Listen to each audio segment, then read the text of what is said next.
মুসা নবী যখন তাওরাত কিতাব আনতে গেলেন, তার ভাই হারুন নবীকে তিনি তার প্রতিনিধি বানিয়ে গেলেন। وقال موسى لأخيه هارون اخلفني في قومي وأصلح ولا تتبع سبيل المفسدين। মুসা নবী তার ভাই হারুন নবীকে বললেন, ভাইজান আপনি আমার প্রতিনিধি হবেন, এখন আপনি জাতির মাঝে আপনি দায়িত্ব পালন করবেন, তাদের মাঝে আপনি সংশোধনের পথে চলবেন, ইসলাহের পথে চলবেন, ইফসাদের পথে চলবেন না। তাদের মাঝে আপনি ইসলাহ করে দিবেন, তাদের মাঝে কোনো ঝগড়া বিবাদ হলে এটা আপনি মিটিয়ে দিবেন, অর্থাৎ আপনি সংশোধনের পথ বেছে নিবেন, ইফসাদের পথ বেছে নিবেন না। কিন্তু আমাদের দেশের মধ্যে যদি এমন হয় যে উলামায়ে কেরাম এবং ইসলামী মূল্যবোধে বিশ্বাসী তাওহীদি জনতা, তারা যদি আমাদের দেশে ইনসাফ কায়েম করতে চায়, আমাদের দেশে যদি তারা সত্য প্রতিষ্ঠিত করতে চায়, এই সত্যের বাধা দেওয়ার নাম হলো ইফসাদ, আর ওই বাধাকে প্রতিহত করার নাম হলো ইসলাম। এদেশে 90% বেশি মুসলমান। এই মুসলমানের স্বাধীন দেশে সবচেয়ে পরাধীন মনে করা হয় মুসলমানদেরকে। যদি পরাধীন মনে করা না হতো, তাহলে মুসলমানদের বিভিন্ন ইস্যুতে তাদের দাবি দেওয়া সবচেয়ে গুরুত্বপূর্ণ, কারণ পার্সেন্ট হিসাবে এই দেশে কারা বেশি। এরপরও আমাদের দাবি দেওয়ার মূল্যায়ন করা হচ্ছে না। কিছু কিছু ক্ষেত্রে এমন মনে হয় যেন আমাদের কথাগুলো কানেই নেয় না, যে তোমাদের যা মন চায় করো আর আমি যা মন চায় করবো। আশা করি আমরা সবাই যদি একটু মনোযোগ সহকারে কথাগুলো শুনি, স্বল্প সময়ে কিছু কথা আমরা শিখতে পারবো ইনশাআল্লাহ। প্রথম কথা, আমরা কাকে নির্বাচন করব, আমাদের দায়িত্ব কাকে দিব। 4 যোগ্যতার অধিকারী এবং 10 গুণে গুণান্বিত, এমন মৌলিক 10 গুণে গুণান্বিত এমন ব্যক্তিকে আমরা আমাদের প্রতিনিধি নির্বাচন করার চেষ্টা করব, সর্বাত্মক চেষ্টা করব। তো প্রথম কথা, মৌলিকভাবে 4টি কাজের যোগ্যতা রাখে। সূরা হজের 41 নম্বর আয়াতে আল্লাহ তাআলা বলেন, আল্লাযীনা ইম্মাক্কান্নাহুম ফিল আরদি আকামুস সালাহ। আমি যাদেরকে পৃথিবীর ক্ষমতা দান করি, যাদেরকে পৃথিবীতে ক্ষমতায় অধিষ্ঠিত করি, তাদের মৌলিক কাজ হলো 4টা। আকামুস সালাহ, নামাজ কায়েম করবে। 2 নম্বর, আতাউজ যাকাত, যাকাতের বিধান রাষ্ট্রীয়ভাবে চালু করবে, যাকাত দিবে। এটার দ্বারা উদ্দেশ্য হলো রাষ্ট্র হবে যাকাত ভিত্তিক। সুদ ভিত্তিক রাষ্ট্র ব্যবস্থা, এটার শেষ পরিণতি হলো ভিক্ষা করা। যাকাত ভিত্তিক রাষ্ট্র ব্যবস্থার শুভ পরিণতি হলো গরিব মানুষ ধনী হয়ে যাওয়া। সুদ ভিত্তিক রাষ্ট্র ব্যবস্থার কুফল, গরিব মানুষ আরো গরিব হবে। যাকাত ভিত্তিক রাষ্ট্র ব্যবস্থার সুফল হলো গরিব মানুষ আরো ধনী হবে। 4 কাজের যোগ্যতা রাখে যিনি, এমন কাউকে আমরা প্রতিনিধি বানাবো। 1 নম্বর, যিনি নামাজ কায়েম করবে, রাষ্ট্রীয়ভাবে নামাজ প্রতিষ্ঠিত করবে। 2 নম্বর, যারা যাকাত দিবে। 3 নম্বর, ও আমারু বিল মারুফ, যারা সৎ কাজের আদেশ করবে। 4 নম্বর, ওয়ানাহাউ আনিল মুনকার, অসৎ কাজ থেকে নিষেধ করবে। এমন কাউকে যেন আমরা প্রতিনিধি না বানাই যিনি নিজেই অসৎ কাজ করে, তো তিনি অন্যকে অসৎ কাজের বাধা কিভাবে দিবেন?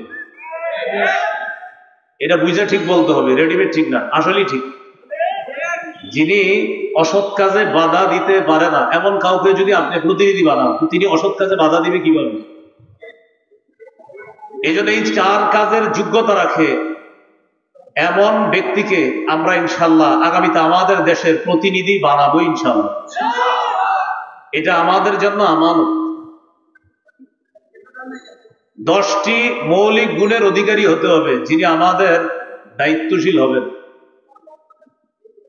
1 নম্বর, তিনি আল্লাহমুখী হবে, পরকালমুখী হবে। ক্ষমতা যত বেশি হবে তিনি তত বেশি আল্লাহমুখী হবে। যত বেশি ক্ষমতা তার কাছে আসবে তিনি তত বেশি সালাত আদায় করবে, তত বেশি ইবাদত বাড়িয়ে দিবে, তত বেশি জনগণের কাছাকাছি যাবে এবং তত বেশি তিনি ইসলামের জন্য কাজ করবে। আর আল্লাহমুখী হবে তত বেশি, যাকে আল্লাহ যত বেশি ক্ষমতা দান করবে। কিন্তু আপনি দেখেন বিভিন্ন দেশের বাস্তবতা হলো এই, যারা বর্তমান পৃথিবীতে বিভিন্নভাবে বিভিন্ন পন্থায় ক্ষমতায় অধিষ্ঠিত হচ্ছে, তাদের ক্ষমতা যত বাড়ে দুর্নীতি তত বাড়ে। কিন্তু একজন মুত্তাকি আল্লাহওয়ালা, যিনি পরহেজগার আল্লাহমুখী হবে, তিনি যদি ক্ষমতায় বসে তাহলে তার আল্লাহমুখী হওয়া এবং আখিরাতমুখী হওয়া আগের চেয়ে আরো বেড়ে যাবে। এটা হলো আমাদের প্রতিনিধি যিনি হবে তার 1 নাম্বার গুণ হবে এটা। সুলাইমান আলাইহিস সালাতু ওয়াস সালামকে আল্লাহ তাআলা এত বড় রাজত্ব দান করছেন। সূরা আম্বিয়ার 81 নম্বর আয়াতে আল্লাহ বলেন, ওয়ালিসুলাইমান আর-রিহা আসিফাতান তাজরি বিআমরিহি ইলাল আরদিল্লাতী বারাকনা ফিহা। আমি সুলাইমানের জন্য ঝোড়ো হাওয়াকে বশীভূত করে দিলাম, বাতাসকে তার অনুগামী করে দিলাম। সুলাইমান আলাইহিস সালাতু ওয়াস সালাম বাতাসের উপর এমন ভাবে তার ক্ষমতা আল্লাহ প্রতিষ্ঠিত করেছিলেন, সকালবেলা সিংহাসনের মধ্যে অধিষ্ঠিত হয়ে বাতাসকে হুকুম করতেন, অমুক এলাকায় আমার কাজ আছে, আমাকে নিয়ে যাও। মুহূর্তের মধ্যে বাতাস সিংহাসন 1 মাসের দূরত্বে পৌঁছে। এত ক্ষমতাধর একজন বাদশাহ হওয়া সত্ত্বেও সূরা সাদের 30 নম্বর আয়াতে সুলাইমান নবীর ব্যাপারে আল্লাহ বলেন, ওয়াহাবনা লিদাউদা সুলাইমান নি'মাল আবদু ইন্নাহু আওয়াব। আমি দাউদ নবীকে সুলাইমান নামে একটা পুত্র দান করলাম, আর এই সুলাইমান কেমন, ইন্নাহু আওয়াব, তিনি খুব বেশি আল্লাহর দিকে ঝুঁকে পড়ে, খুব বেশি আল্লাহমুখী হয়। আল্লাহ বলছেন আওয়াব, তিনি বারবার আল্লাহমুখী হয়। ক্ষমতা সুলাইমান নবী যত পেয়েছেন তিনি তত বেশি আল্লাহমুখী হয়েছেন। সূরা নামলের 15 থেকে 19 নম্বর আয়াত, লম্বা হিস্টোরি।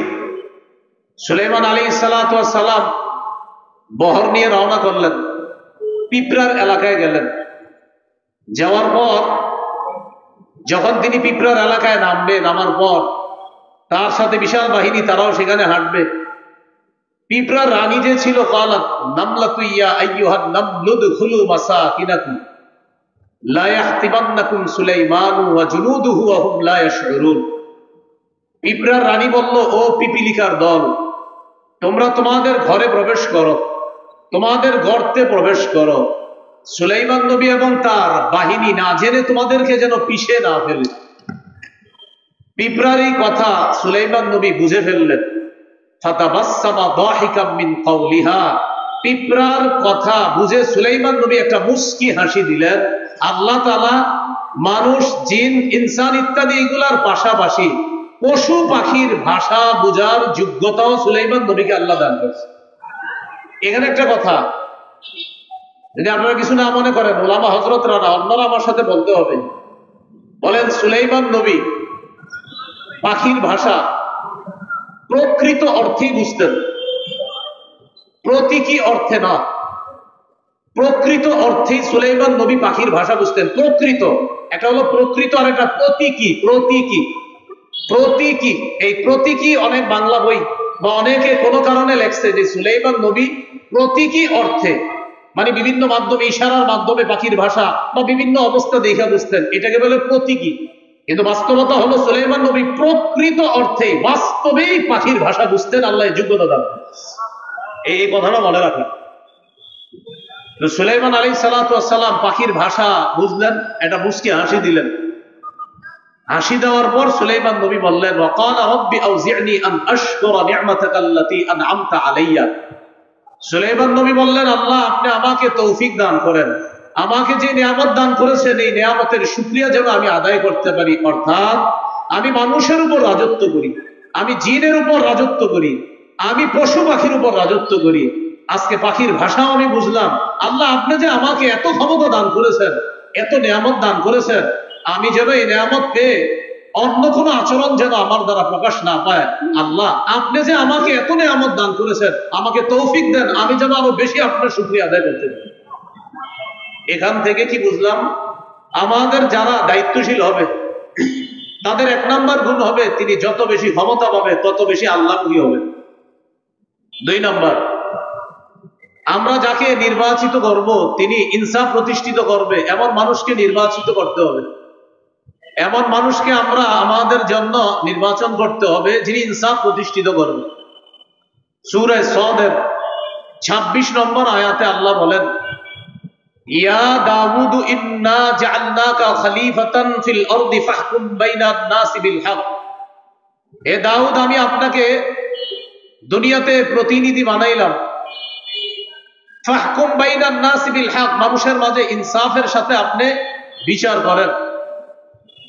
দাউদ নবী ফিলিস্তিনের সর্বপ্রথম, বনী ইসরাইলের মধ্যে প্রথম ব্যক্তি দাউদ নবী, যিনি ফিলিস্তিনে প্রায় 73% অঞ্চল আল্লাহ তাআলা দাউদ নবীর শাসন ব্যবস্থায় পুরো ফিলিস্তিনের প্রায় 73% অঞ্চল দাউদ নবীর অধীনে আল্লাহ দিয়ে দিয়েছিল। মনে রাখা ভালো, ইহুদিরা ফিলিস্তিন শাসন করেছে প্রায় 438 বছর। এই 438 বছরের মধ্যে ইমানি শাসন হলো 80 বছর। ইমানি শাসন মাত্র 80 বছর। এই 80 বছরের মধ্যে 40 বছর হলেন দাউদ নবী শাসক, আর 40 বছর সুলাইমান নবী। অর্থাৎ বাবা দাউদ নবী 40 বছর শাসক ছিলেন ফিলিস্তিনের, আর সুলাইমান নবী ছিলেন 40। এই 40 দুগুণে 80। মনে রাখবো, আমরা বনী ইসরাইল জাতি ফিলিস্তিন শাসন করছে প্রায় 438, এর মধ্যে ইমানি শাসন ছিল মাত্র 80 বছর। এই 80 বছর হলো দাউদ নবীর 40 বছর আর সুলাইমান নবীর 40 বছর। দোনো নবীর ব্যাপারে আল্লাহ সূরা নামলের 15 নম্বর আয়াতে বলেন, ওয়াকাল আলহামদুলিল্লাহিল্লাযী ফাদ্দালানা আলা কাসীরিম মিন ইবাদিহিল মুমিনিন। বাবা এবং সন্তান বলেছে সমস্ত প্রশংসা আল্লাহ, যে আল্লাহ আমাদেরকে পৃথিবীতে তার অনেক মুমিন বান্দাদের উপর শ্রেষ্ঠত্ব দান করেছেন। দাউদ নবী ক্ষমতা পেয়ে প্রশংসা করলো কার? সুলাইমান নবী ক্ষমতা পেয়ে প্রশংসা করলো কার? তো দাউদ নবীকে আল্লাহ বলছেন, দাউদ ফাহকুম বাইনান নাসি বিল হক, আপনি মানুষের মাঝে ইনসাফের সাথে ফয়সালা করবেন, বিচার করবেন। এটা হলো আমাদের যিনি প্রতিনিধি হবে তার 2 নম্বর গুণ হবে এটা। সহিহ বুখারীর বর্ণনা 6788 নম্বর হাদিস। এই হাদিস লিখে রাখার মতো, মনে রাখার মতো, গর্ব করে সারা পৃথিবীতে বলার মতো। মক্কার আরবের একটা গোত্র আছে না, মাখজুমি গোত্র। এই গোত্রের এক নারী চুরি করছে, নাম হলো ফাতেমা। আমাদের নবীর কন্যার নাম কি? ফাতেমা। আর মক্কার এক সম্ভ্রান্ত বংশের এক নারী চুরি করছে, তার নামও কি? ফাতেমা। এই বিষয়টা কুরাইশদের বড় বড় নেতাদেরকে ভাবায়া তুলল। চুরির বিচার হলো হাত কাটা। এখন তো এই সম্ভ্রান্ত বংশীয় নারী ফাতেমার হাত কাটা হবে। নবীর কাছে বলে দেখি একটু বিচারটা শিথিল করা যায় কিনা। নাউজুবিল্লাহ বলেন। বড় বড় সাহাবীদেরকে এই বিষয়টা জানাইল। জানানোর পর সাহাবায়ে কেরাম চিন্তা করলো নবীর কাছে এই ব্যাপারে কে কথা বলতে পারে।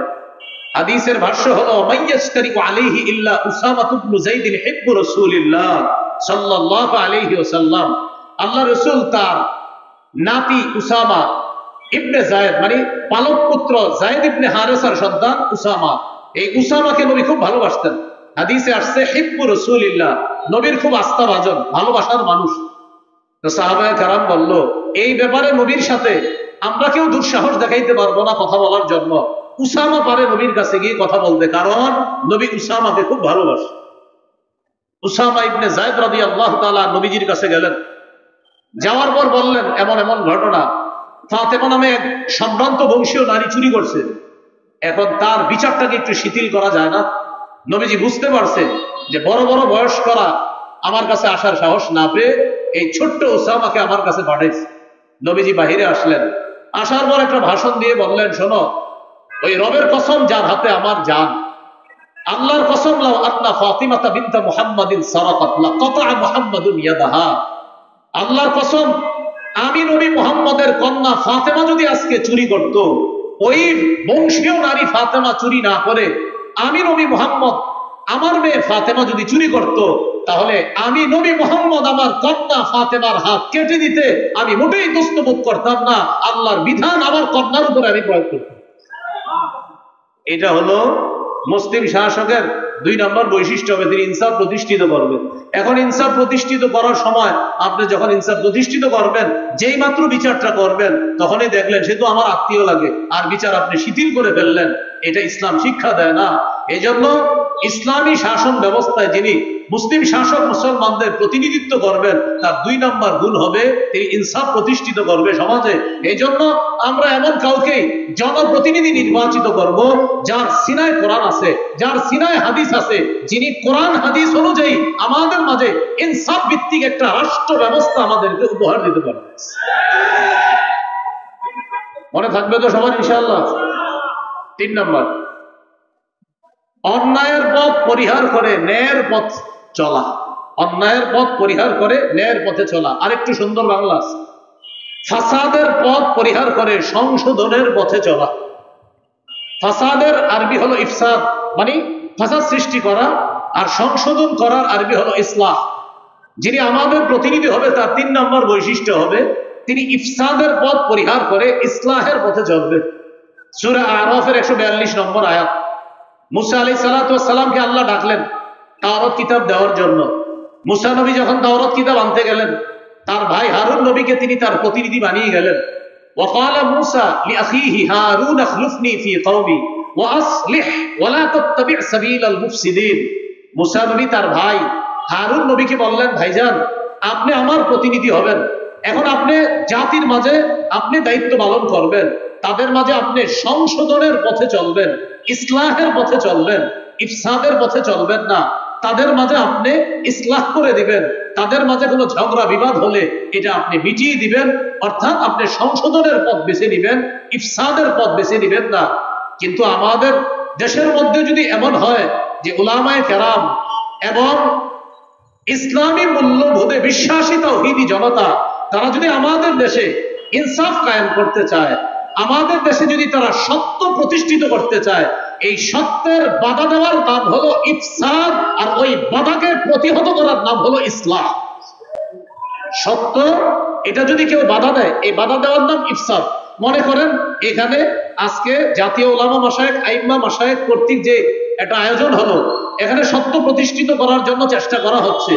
এই চেষ্টায় বাধা দেওয়ার নাম ইফসাদ, মানে ফাসাদ সৃষ্টি করা, আর এই ফাসাদকে প্রতিহত করার নাম ইসলাহ, মানে সংশোধন করা। অতএব উলামায়ে কেরাম যখন মাঝে মাঝে বিভিন্ন দাবি দাওয়া নিয়ে সোহরাওয়ার্দী উদ্যান সহ আমাদের দেশের বিভিন্ন জায়গায় বিশাল বড় কোনো আয়োজন করে এবং তারা যখন কোনো দাবি দাওয়া পেশ করে, বুঝতে হবে ইসলামী মূল্যবোধে বিশ্বাসী তাদের দাবি এটা সত্যের পক্ষের দাবি। এই সত্যের বিরোধিতা করার নাম ফাসাদ সৃষ্টি করা, আর আমরা এটাকে প্রতিহত করব, এটার নাম হলো সংশোধন করা। এই হলো 3 নম্বর। 4 নম্বর যিনি আমাদের প্রতিনিধি হবে তার 4 নম্বর বৈশিষ্ট্য, তিনি শিষ্টের লালন করবে, দুষ্টের দমন করবে। এই কথাটা মনে রাখবেন। আমাদের যিনি প্রতিনিধি হবে তার 4 নম্বর বৈশিষ্ট্য, ভালোকে লালন করবে, খারাপকে দমন করবে। কিন্তু আমরা এই বাংলাদেশের পরিস্থিতি এবং বাস্তবতা এবং সত্য কথা, আমাদের কথাগুলা অনেক দূর পর্যন্ত যাওয়া দরকার। আমরা দেখি আমাদের দেশে ভালো যারা তাদেরকে দমন করা হয়, আর খারাপ যারা তাদেরকে লালন করা হয়। অথচ উচিত কি? ভালোকে লালন করা, খারাপকে দমন করা। উলামায়ে কেরাম ইসলামী মূল্যবোধে বিশ্বাসী তাওহীদি জনতা, এরা হলো ভালো, এদেরকে লালন করতে হবে। এদেশে 90 ভাগের বেশি মুসলমান। এই মুসলমানের স্বাধীন দেশে সবচেয়ে পরাধীন মনে করা হয় মুসলমানদেরকে। যদি পরাধীন মনে করা না হতো তাহলে মুসলমানদের বিভিন্ন ইস্যুতে তাদের দাবি দেওয়া সবচেয়ে গুরুত্ব দিত, কারণ পার্সেন্ট হিসাবে এই দেশে কারা বেশি। এরপরও আমাদের দাবি দেওয়ার মূল্যায়ন করা হচ্ছে না। কিছু কিছু ক্ষেত্রে এমন মনে হয় যেন আমাদের কথাগুলো কানেই নেয় না, যে তোমাদের যা মন চায় করো আর আমি যা মন চায় করবো না। এই জাতীয় কোন কর্মকাণ্ড ভবিষ্যতে চলতে দেওয়া যায় না, উচিত না।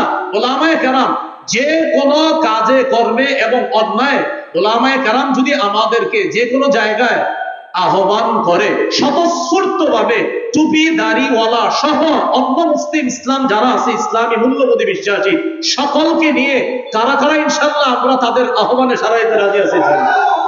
রাজি আছি তো সবাই ইনশাআল্লাহ?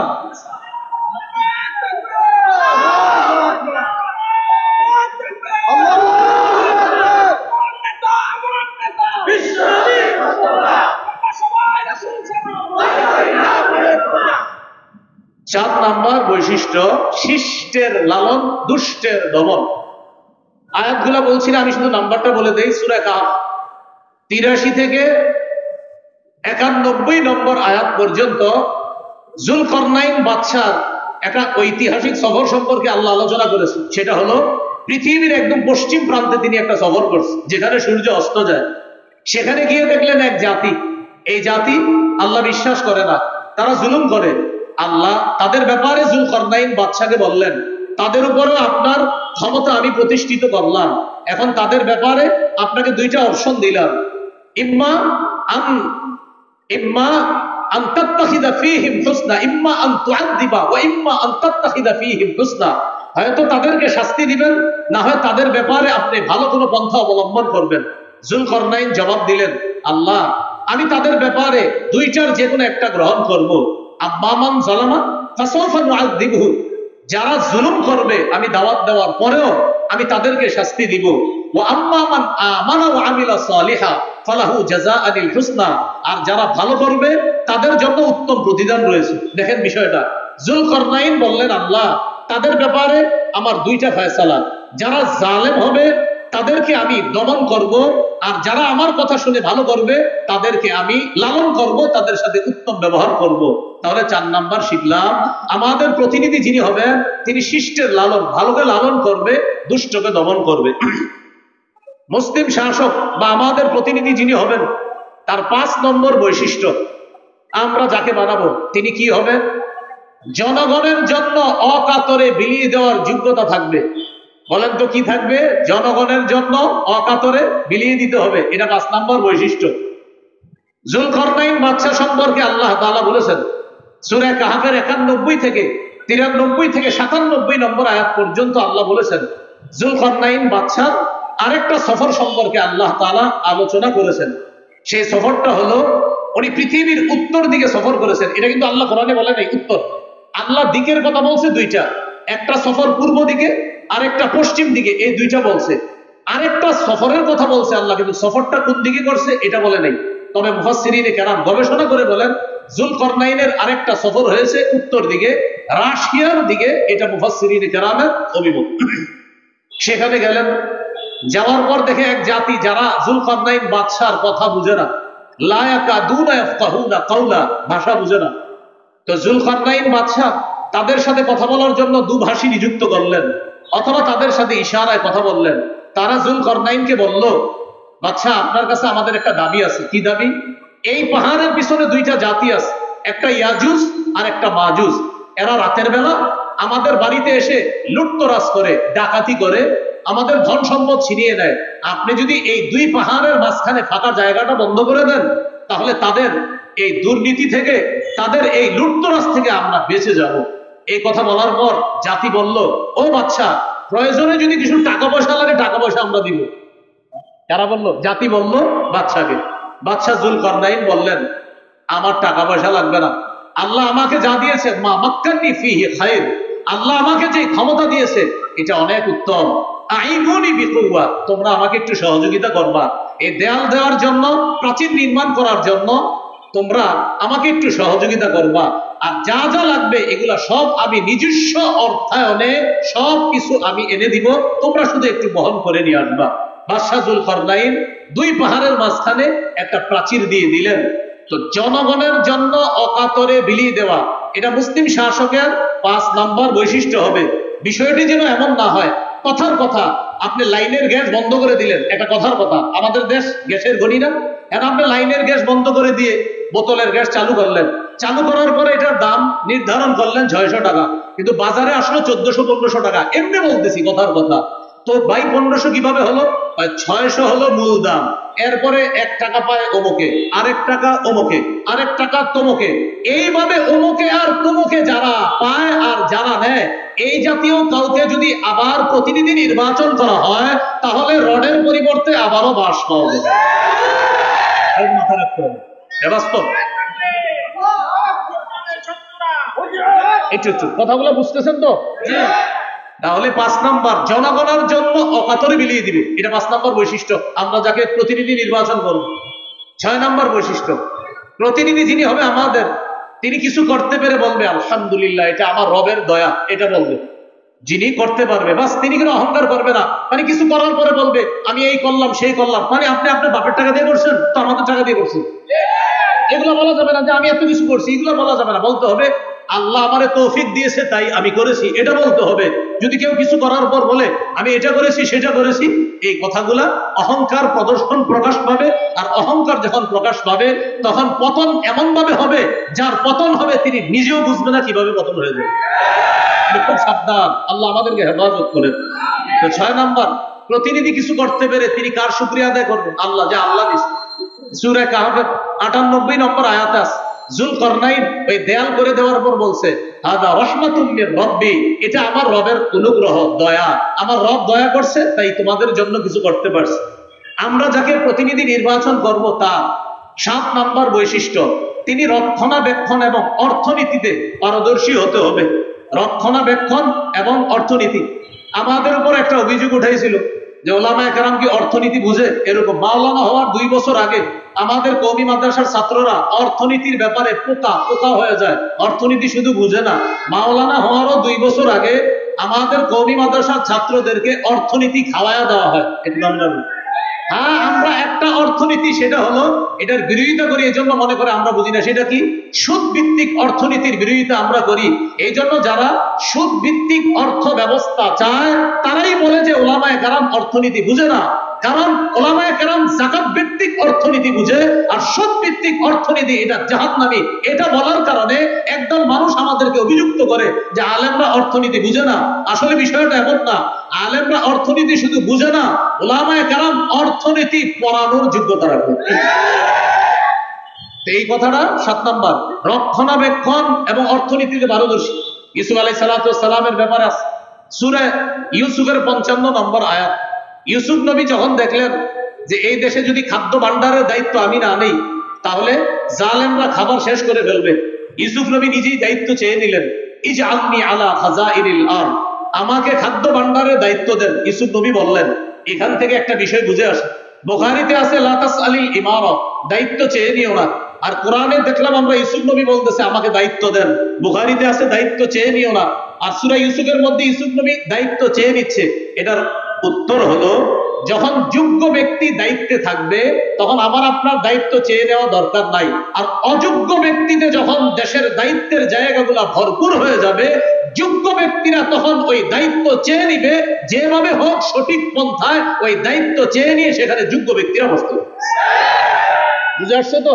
বুখারীতে আসছে দায়িত্ব চেয়েও না মানে যোগ্যরা থাকলে তোমার চাওয়া দরকার নাই। আর সূরা ইউসুফে কি আসছে? অযোগ্যরা যখন দায়িত্বে থাকবে তখন যোগ্যরা দায়িত্ব চেয়ে নিতে হবে। 8 নাম্বার, আমাদের প্রতিনিধি যিনি হবেন তিনি ঘুষ গ্রহণ করবে না। এটা 2 বার জোরে বলেন, জোরে বলেন সবাই। কি 2 বার কি গ্রহণ করবে না? আবার বলেন, কি গ্রহণ করবে না? এরা এরকম লোক আমরা প্রতিনিধি বানাতে হবে। সূরা নামলের 35-36 নম্বর আয়াত। রানী বিলকিস সুলাইমান নবীর কাছে হাদিয়া পাঠাইছে। হাদিয়া কেন পাঠাইছে? তাফসীরের কিতাবে আসছে। রানীর উদ্দেশ্য হলো সুলাইমান নবী যদি হাদিয়া পাওয়ার পর চিন্তা করে এত কিছু দিল, যাক এই মহিলারা আর কিছু বলবো না। তো রানীর উদ্দেশ্য হলো সুলাইমান নবী তার রাজত্ব নিয়ে থাকবে আর আমি আমার রাজত্বে আমি রানীগিরি করব। এই জন্য হাদিয়া পাঠাইছে। সূরা নামলের 35-36 নম্বর আয়াতে আছে। তো রানীর ওই কথাগুলো সেখানে আছে, দেখবেন খুব সুন্দর ভাবে। ইন্নী মুরসিলাতুন ইলাইহিম বিহাদিয়্যা ফানাযিরাতুন বিমা ইয়ারজিউল মুরসালুন, আমি তার কাছে উপঢৌকন পাঠাবো, দেখি হাদিয়া পাঠানোর পর তার রিঅ্যাকশনটা কি হয় দেখবো। তো রানীর উদ্দেশ্য হলো যদি হাদিয়া গ্রহণ করে তাহলে বুঝবো যা উনি ওনার রাজত্ব নিয়ে থাকবে, আমি আমারটা। আসলে রানীর উদ্দেশ্য সেটা হাদিয়া ছিল না, হাদিয়ার নামে ঘোষ পাঠানো ছিল। এই জন্য ঘোষ কাকে বলে? একটা হলো হাদিয়া আর একটা ঘোষ। ঘোষ মানি ভাই ভালো আছেন আপনি? ঠিক আছেন তো? এই ঠিক আছেন তো মানে আপনি কিছু করেন না, আপনি আপনার জায়গায় থাকেন, আমার জায়গায় রাখেন, আমি এই এলাকাটা দেখভাল করবো আর আপনার এটারে হাদিয়া, এটা ঘোষ। এটা হলো ঘোষ, এটা ঘোষ, এটা হাদিয়া না, এটা উপহার না। দিয়ে বলে কি বাসায় কিছু নিয়ে যায়, কিছু খায়েন, আমি কি করবো? আর না কিছু খায় না, আর আমার জিনিসটা একটু খেয়াল রাখেন। এই যে খেয়াল রাখেন বলাটা, তখন আর এটা হাদিয়া না, এটা ঘোষ। 9 নাম্বার, আমরা যাকে প্রতিনিধি নির্বাচন করব তিনি আমানতদার হবে। কি হবে ভাই? আমানতদার হবে। সূরা নিসা 58 নম্বর আয়াতে আল্লাহ বলেন, ইন্নাল্লাহা ইয়া'মুরুকুম আন তু'আদ্দুল আমানাতি ইলা আহলিহা আল্লাহ তোমাদেরকে আদেশ করেন তোমরা আমানত যথাযথ জায়গায় পৌঁছে দাও। সহিহ বুখারীর বর্ণনা, রাসূলুল্লাহ সাল্লাল্লাহু আলাইহি সাল্লামকে প্রশ্ন করা হলো, হুজুর কিয়ামত কবে? নবীজি সাল্লাল্লাহু আলাইহি সাল্লাম বললেন, ইদা ফুসিদাল আমরু ইলা গায়রি আহলি ফান্তাজিরিস সাআ, যখন দায়িত্ব অযোগ্য ব্যক্তিকে দেওয়া হবে তখন কিয়ামতের অপেক্ষা করো। এটা একটা বর্ণনা। আরেক বর্ণনায় রাসূল সাল্লাল্লাহু আলাইহি সাল্লাম বললেন, ইদা তুইয়াতিল আমানা ফান্তাজিরিস সাআ, যখন আমানত গুটিয়ে দেওয়া হবে, আমানত উঠিয়ে দেওয়া হবে তখন কিয়ামতের অপেক্ষা করো। সাহাবায়ে কেরাম প্রশ্ন করলেন, কাইফা ইদাআতুহা ইয়া রাসূলুল্লাহ, হুজুর আমানত কিভাবে উঠিয়ে নেওয়া হবে? নবী বললেন, ইদা উসনিদাল আমরু, আরেক বর্ণনা ইদা উসনিদাল আমরু ইলা গায়রি আহলি, যখন অযোগ্য ব্যক্তিকে দায়িত্ব দেওয়া হবে, এই অযোগ্যকে দায়িত্ব দেওয়া মানে আমানত উঠিয়ে নেওয়া। এখানে একটা বাংলা মনে রাখবেন, যোগ্য ব্যক্তিকে যোগ্যতার আসনে বসানো এটা আমাদের জন্য আমানত, আর যোগ্য ব্যক্তি যোগ্যতার আসনে বসে আমাদের অধিকারগুলা সংরক্ষণ করা এটা ওই দায়িত্বশীল ব্যক্তির জন্য আমানত। আবার বলছি, যোগ্য ব্যক্তিকে যোগ্যতার আসনে বসানো এটা আমাদের জন্য আমানত, আর তিনি ওই আসনে বসে আমাদের অধিকারগুলা যথাযথভাবে আদায় করা এটা তার জন্য আমানত। সর্বশেষ যিনি আমাদের প্রতিনিধি হবে তার গুণ হবে তিনি কোরআন সুন্নাহ অনুযায়ী বিচার করবে।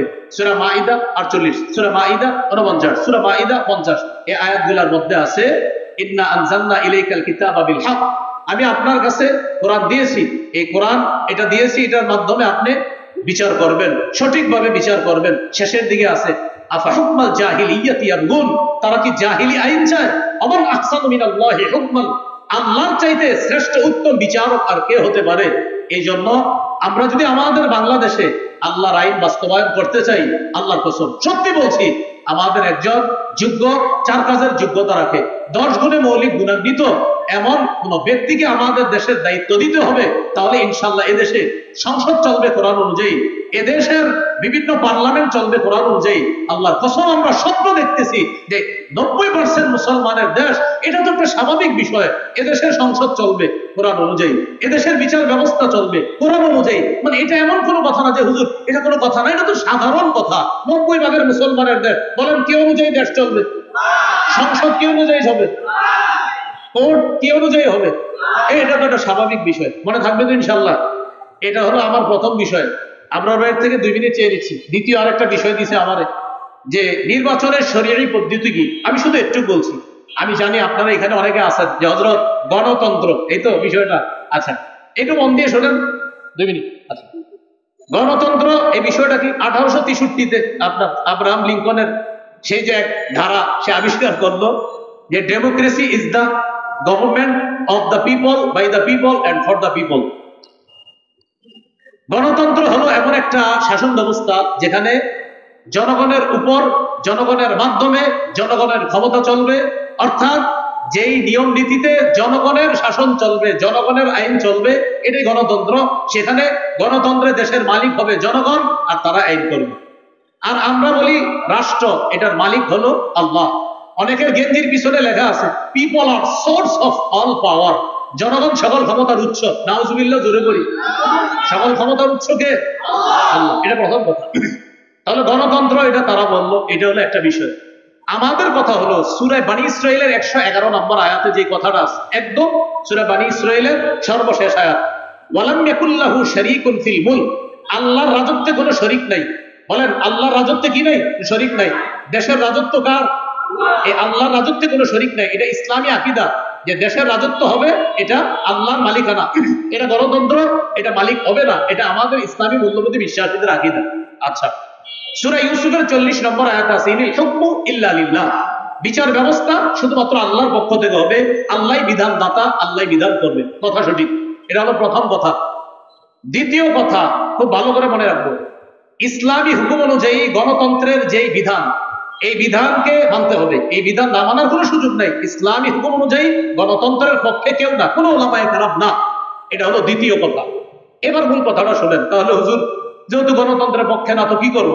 এখন ওলামায়ে কেরামের মধ্যে 2 দল। এক দল বলেন গণতন্ত্রের বর্তমান পদ্ধতিতে দেশে স্বেচ্ছায় অথবা ইচ্ছায়, ইচ্ছা করে হোক স্বেচ্ছায় হোক, মানুষকে বাধ্য করা হচ্ছে এই পদ্ধতিতেই মানুষ যেন তাদের ক্ষমতা প্রতিষ্ঠিত করে, মানুষকে বাধ্য করা হচ্ছে। বাধ্য করার কারণে ওলামায়ে কেরাম আজিমত এবং রুখসতের মাসালার মধ্যে রুখসটটা গ্রহণ করে ওলামায়ে কেরাম চিন্তা করলেন, যদি ওলামায়ে কেরাম দায়িত্ব না নেয় নাস্তিকদের হাতে দেশ চলে যাবে। ওলামায়ে কেরাম যদি দায়িত্বে না আসে তাহলে ইসলামী বিরোধী যারা শক্তি আছে তারা এদেশে তাদের শক্তিশালী পাকাভুক্ত হবে। তখন ওলামায়ে কেরামের মধ্যে একদল বলেন, সুতরাং নাস্তিকবাদী শক্তিকে রহিত করার জন্য এই পদ্ধতিতে জনগণের অংশগ্রহণ করা আবশ্যক। এটা একদলের অভিমত। আরেকদল বলেন জায়েজ। একদল বলছে আবশ্যক, আরেকদল বলছে এটা জায়েজ। এই পদ্ধতিতে অংশগ্রহণ করে নাস্তিকবাদের বিরোধিতা করা এবং আল্লাহর হুকুম পৃথিবীতে প্রতিষ্ঠিত করার জন্য চেষ্টা করা। আমি জানতে চাই, আমাদের আবরার ভাই এখানে আছে, আপনার তো এই নিয়তে আছে নাকি অন্য কোনো নিয়ম? আমাদের আবরার ভাই মাশাআল্লাহ ইনশাআল্লাহ সিলেটের এমপি হবে, আল্লাহ কবুল করেন। যাই হোক, আবরার ভাইয়ের সাথে আমার ভালো পার্সোনাল সম্পর্ক একটু মধুর, এই জন্য একটু হাসাহাসি করলাম। আপনারা আবার দোয়া করেন, অন্তর থেকে দোয়া করেন, আল্লাহ তৌফিক দান করেন। এখন এই পদ্ধতিতে জনগণ অংশগ্রহণ করবে, করার পর এখানে মনে রাখতে হবে চারটা কথা। বলেন, সাক্ষ্য, সুপারিশ, প্রতিনিধি, আমানত। সাক্ষ্য, সুপারিশ, প্রতিনিধি নির্বাচন, উকিল নির্বাচন, আমানত। এই চারটা কথা। এবার বলেন, ভোট মানি হলো সাক্ষ্য দেওয়া, সুপারিশ করা, উকিল নিযুক্ত করা, আমানত রক্ষা করা। আপনি যে কারো পক্ষে আপনি একটা কথা বলতেছেন যে আমি অমুককে প্রতিনিধি বানাবো, এই প্রতিনিধি বানানোর অর্থ হলো এক নম্বর আপনি তার পক্ষে সাক্ষী দিতেছেন, আপনি তার পক্ষে সাক্ষী দিতেছেন। এই সাক্ষী আপনি তার পক্ষে এটা যে দিতেছেন এটা বুঝে শুনে আপনি তার পক্ষে সাক্ষী দিতে হবে। এটা হলো এক নম্বর কথা। তো এই যে দ্বিতীয় নম্বর কথা, সুপারিশ করা, সূরা নিসার 85 নম্বর আয়াতে আছে, মাইয়াশফা শাফাআতান হাসানা ইয়াকুল্লাহু নাসিবুম মিনহা, যে সঠিক ব্যাপারে সুপারিশ করবে, সুন্দর সুপারিশ করবে, এটা সওয়াব সে পাবে। অমাইয়াশফা শাফাআতান সাইয়্যিআ, আর যে ব্যক্তি খারাপ ব্যাপারে সুপারিশ করবে, ইয়াকুল্লাহু কিফলুম মিনহা, সে এটার গুনাহের অংশও পাবে। এবার বুঝেন, একজন আল্লাহওয়ালা ব্যক্তি আর একজন খারাপ ব্যক্তি, একজন তাকওয়াবান মানুষ তাকেও চাইলে আমি নির্বাচন করতে পারি, আর একজন খারাপ মানুষ তাকেও নির্বাচন করতে পারি। এই আল্লাহওয়ালা মানুষকে আমি তার পক্ষে কথা বলা মানে হলো ভালো কাজের সুপারিশ করা, খারাপ মানুষের পক্ষে কথা বলা মানে খারাপ কাজে সুপারিশ করা। খারাপ কাজে যদি সুপারিশ করি কিয়ামতের ময়দানে আল্লাহর কাছে আমাকে দাঁড়াতে হবে। তাহলে এক নাম্বার সাক্ষ্য দেওয়া, আমি সাক্ষ্য দিচ্ছি। দুই নাম্বার আমি সুপারিশ করতেছি। তিন নাম্বার আমি উকিল নিযুক্ত করতেছি, প্রতিনিধি নিযুক্ত করতেছি আমার পক্ষ থেকে। আমরা যাকে দায়িত্বশীল বানাবো তিনি আমাদের পক্ষ থেকে ওকালতি করবে, আমাদের প্রতিনিধিত্ব করবে। চার নাম্বার আমানত, এটা একটা আমানত। প্রিয় ভাইয়েরা, এই আমানত যেন অপাত্রে না পড়ে। আর মুফতি শফি রহমতুল্লাহ আলাইহি লেখছেন তিনটা, সাক্ষ্য, সুপারিশ আর হলো প্রতিনিধিত্বের অথরিটি প্রদান করা। এই তিন ক্ষেত্রে মুসলমান বুঝে শুনে পা বাড়াতে হবে। আমি আপনি আগামীতে এই তিনটি বিষয় মাথায় রাখবো যে আমি কিন্তু কারো পক্ষে হয়তো সাক্ষী দিতে হবে, আমি কারো পক্ষে সুপারিশ করতে হবে, আমি জনগণের জন্য কাউকে প্রতিনিধি নিযুক্ত করতে হবে। আল্লাহ, আমার সাক্ষ্যটা যেন অন্যায়ের পক্ষে না হয়, আমার সুপারিশ যেন অন্যায়ের পক্ষে না হয়, আমি যাকে প্রতিনিধি বানাবো তিনি যেন কোনো খারাপ মানুষ না হয়। প্রিয় ভাইয়ারা, এই তিনটা কথা আরো প্রত্যেকে 10 জনকে জানায় দিবেন যে আগামীতে তিনটা কথা মাথায় রাখবা। আমি যার পক্ষে সুপারিশ করব, আমি যার পক্ষে সুপারিশ করব তিনি ভালো মানুষ হয়, আমি যার পক্ষে সাক্ষ্য দিব তিনি যেন ভালো মানুষ হয়, আমি যাকে প্রতিনিধি বানাবো তিনি যেন ভালো মানুষ হয়। এই কথাটা পরিবারেও আলোচনা করবেন, সারা দেশে আলোচনা করবেন, আরো 10 জনকে জানায় দিবেন, শোনো তুমি কিন্তু সাক্ষ্য দিচ্ছ, এটা ভালোর পক্ষে দিতে হবে। শোনো তুমি সুপারিশ করতেছ, ভালোর পক্ষে সুপারিশ করতে হবে। শোনো তুমি কিন্তু প্রতিনিধি নির্বাচন করতেছ, এই গরিব মানুষগুলার একজন প্রতিনিধি বানাইতেছ। সাবধান, খারাপ মানুষকে যেন তুমি প্রতিনিধি না বানাও, ভালো মানুষকে তোমার প্রতিনিধি বানাতে হবে। তো মুফতি শফি রহমতুল্লাহ আলাইহি বলছেন তিনটা, আর তাফসীরের কিতাব ঘাটাঘাটি করলে পাবেন চারটা, সাক্ষ্য, সুপারিশ, উকিল নিযুক্ত করা আর হলো আমানত। এই চারটি বিষয় সামনের দিকে আমরা রেখে কোরআন সুন্নাহ অনুযায়ী ইনশাআল্লাহ আমাদের পাগুলো যেন সামনে বাড়াতে পারি, উলামায়ে কেরামের পরামর্শে যেন চলতে পারি, আল্লাহ তৌফিক দান করেন। আজকে এইখানে যারা আছেন এই চারটা ক্ষেত্রে আমরা খেয়ানত করব না, হাত তুলে ওয়াদা করি ইনশাআল্লাহ। রাজি আছেন ইনশাআল্লাহ সকলে? আসসালামু আলাইকুম।